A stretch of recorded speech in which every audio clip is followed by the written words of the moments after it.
Hello everyone, welcome to my channel English grammar tutorial. আজ আমরা English পেডাগজির আবারও এমনই একটা টপিক পড়ব যে টপিকটা সবসময় আমাদের মনের মধ্যে একটা কনফিউশন তৈরি করেই রাখে।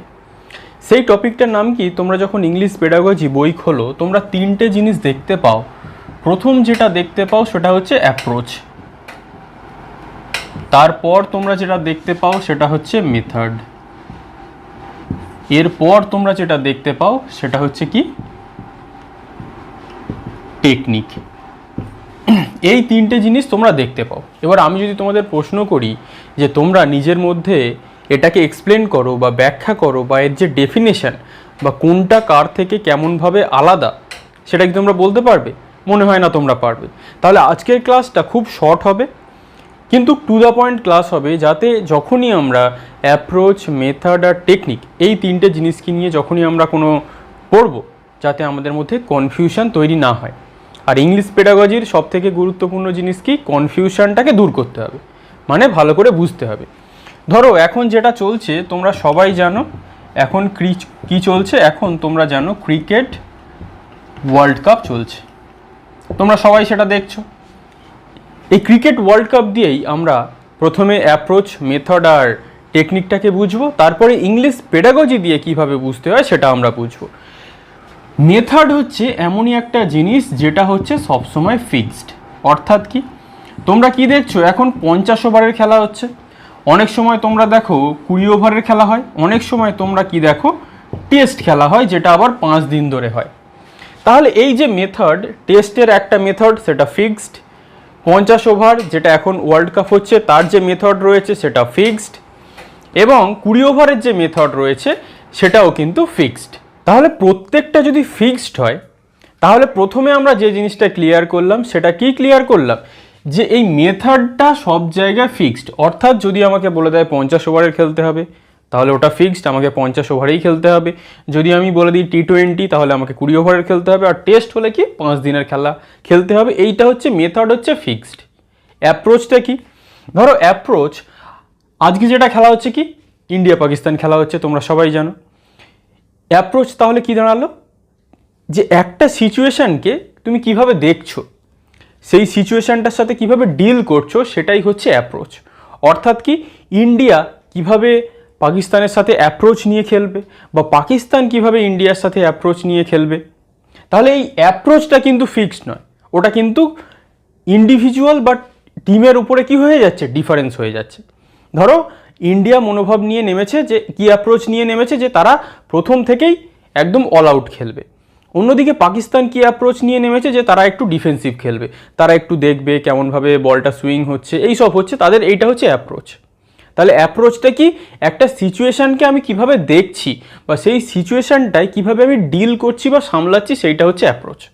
ক্লিয়ার? এরপরে গেল কি টেকনিক। টেকনিক মানে কি?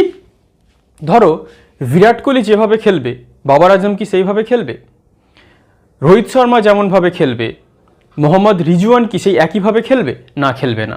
তাহলে কি এখানে কি দাঁড়াচ্ছে? টেকনিক। প্রত্যেকটা ইন্ডিভিজুয়ালের কি হয়েছে, টেকনিক কিন্তু আলাদা।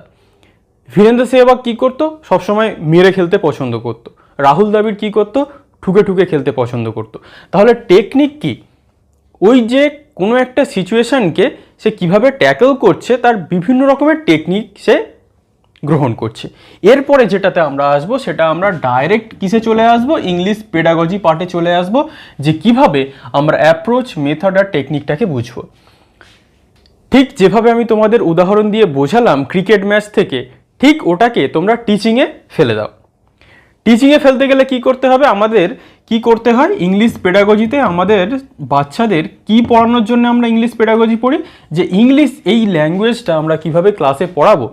আমরা মানে কারা? As a teacher. তোমরা যখন টিচার হবে কিভাবে তোমরা পড়াবে সেটা তিনটে জিনিসের উপরে নির্ভর করে, অ্যাপ্রোচ, মেথড, টেকনিক।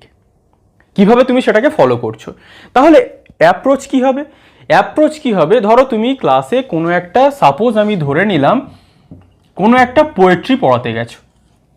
কোনো একটা পোয়েট্রি পড়াতে গিয়ে তোমার যে অ্যাপ্রোচটা কীরকম হওয়া উচিত, সেই পোয়েট্রিটা পড়াতে গিয়ে তুমি একজন টিচার, তোমাদের ধরো স্কুলে আরও অনেকের টিচার রয়েছে, তারা বিভিন্ন অ্যাপ্রোচ নিতে পারে। ধরো তুমি ক্লাসে গিয়ে তোমার মতো করে তুমি ভাবলে যে এই অ্যাপ্রোচটা সব থেকে বেস্ট হওয়া উচিত, সেটা সিচুয়েশনাল অ্যাপ্রোচ হতে পারে, সেটা কমিউনিকেটিভ অ্যাপ্রোচ হতে পারে, তোমার যেটা অ্যাপ্রোচ মনে হয় তুমি সেইভাবে সেটাকে পড়ালে। ক্লিয়ার? কিন্তু অ্যাপ্রোচটা হচ্ছে একটু আলাদা। আর মেথড কি, ধরো তুমি মেথড ফলো করলে, এখানে তুমি আরও সহজে যদি আমরা বলি, যদি আমরা ইংলিশ গ্রামারে চলে যাই, তোমরা কি জানো? Inductive method, deductive method, direct method, indirect method, বিভিন্ন মেথডে তোমরা ইংলিশ পেডাগজি বইতে পড়েছো। তোমরা ওখানে কি দেখেছো? ওখানে কিন্তু এই যে 50 ওভারের খেলা হয়েছিল, টেস্ট আর 20, এগুলো যেমন ফিক্সড ছিল ওভার, ওখানে কিন্তু কিছু নিয়ম রয়েছে যেগুলো ফিক্সড। যেমন তোমরা পড়েছো আগে উদাহরণ, তারপরে সাবজেক্ট পড়তে হবে, আগে সহজ পড়তে হবে, তারপরে কঠিন পড়তে হবে। কোনো জায়গায় তোমরা কি গ্রামার ট্রান্সলেশন মেথডে কি দেখবে, যে সেখানে শুধুমাত্র মাতৃভাষায় ইংলিশটাকে মাতৃভাষায় করে পড়াতে হবে। আবার যখন তোমরা ডাইরেক্ট মেথডে চলে যাবে, তোমরা কি দেখবে? তোমরা ওখানে দেখবে যে না, ইংলিশটাকে শুধু ইংলিশেই পড়াতে হবে। তাহলে তুমি যে মেথডটা ফলো করছো, তুমি অ্যাপ্রোচ গ্রহণ করেছো যে কি অ্যাপ্রোচে তুমি পড়াতে পারো। অনেকে অ্যাপ্রোচ কি হয়, কেউ রেগে যায়, বা অনেকে অ্যাপ্রোচ কি হয়, কেউ বন্ধুর ছলে ফ্রেন্ড ফিলোসফার গাইড হিসাবে পড়ায়। সেই অ্যাপ্রোচটা কি হয়, স্টুডেন্টদের কাছে খুব ভালো লাগে, তারা সেই টিচারকে অনেক বেশি আপন করে নিতে পছন্দ করে, কারণ সেই টিচারের অ্যাপ্রোচটাই এমন যে স্টুডেন্টরা অলরেডি তার প্রেমে পড়ে গেছে, এইরকম আমরা বলতে পারি। আর মেথড কি, মেথড যে টিচারই আসুক না কেন, কেউ যদি ইন্ডাকটিভ মেথডে ফলো করে বলে, তাকে ওই যেখানে যে পয়েন্টসগুলো বলে দেওয়া হয়েছে সেই পয়েন্টসগুলোই পড়াতে হবে, সহজ থেকে কঠিনে যেতে হবে, আগে উদাহরণ দিতে হবে, তারপরে এক্সাম্পল দিতে, আগে এক্সাম্পল তারপরে সাবজেক্ট। আর যদি কেউ বলে আমি ডাইরেক্ট মেথডে পড়াবো, তাহলে তাকে ইংলিশটা ইংলিশেই পড়াতে হবে। কেউ যদি বলে গ্রামার ট্রান্সলেশন মেথড, তাহলে তাকে ইংলিশটাকে বাংলা করে করে পড়াতে হবে। তাহলে মেথড মানে হচ্ছে যে জিনিসটা একদম ফিক্সড, যেটাকে পরিবর্তন করা যায় না, এটাই হচ্ছে মেথড। তাহলে তোমরা অ্যাপ্রোচ আর মেথড বুঝলে। এরপরে হচ্ছে টেকনিক। ওই যে বলেছিলাম, বীরেন্দ্র সেহবাগ মেরে খেলতে পছন্দ করে, রাহুল দ্রাবিড় ঠুকে খেলতে পছন্দ করে। ঠিক তেমনই টেকনিক, ধরো একটা ক্লাসে একটা টিচার কোনো একটা টপিক পড়াতে গেছে, সে কি টেকনিক অনুযায়ী পড়াবে। ধরো আমি বলে দিলাম যে টেন্স পড়াচ্ছে, টেকনিক কি হওয়া উচিত?